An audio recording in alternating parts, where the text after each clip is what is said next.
আজ অফিসে একটা জরুরি মিটিং ছিল তো, তাই একটু দেরি হয়ে গেল। ঠিক আছে এসো, তাড়াতাড়ি ফ্রেশ হয়ে নাও, প্রচুর খিদে পেয়েছে, রেস্টুরেন্টে খেতে যেতে হবে। হ্যাঁ ঠিক আছে চলো। অর্চিকা, অর্চিকা, অর্চিকা।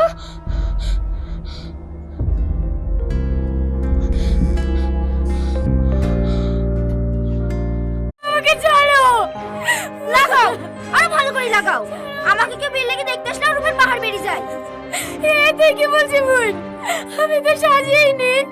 খালামা খালামা, বাজার করা হয়ে গেছে, এইলেন বাকি টাকা। এই যা, টনির সাথে কি ফলগুলো কাটগা। আচ্ছা দে মুখ ধুইছি, কপালে কষ্ট আছে।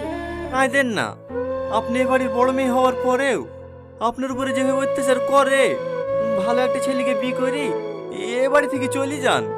চুপ করো, তোমার কথা কাটতে বলিনি। চাকরি ভাই বছর খানিক হইলো, আর আব্বা পাটের ব্যবসা করে, হয়গুলা দেখাশোনা করতো। ও হেলেন ভাই, চা খেলেন? আব্বা, মেয়ে যৌতুক আছে, ও মেয়ে আমার পছন্দ না। এখন বকিস নি, চুপ কর। চলছে নাকি? না না ঠিক আছে। চরিত্রই ভালো না, বেরেন বাড়ি থেকে। বাবু চ।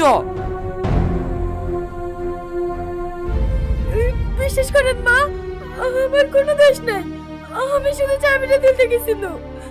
চাবি তুলতে গেছিলি? নো,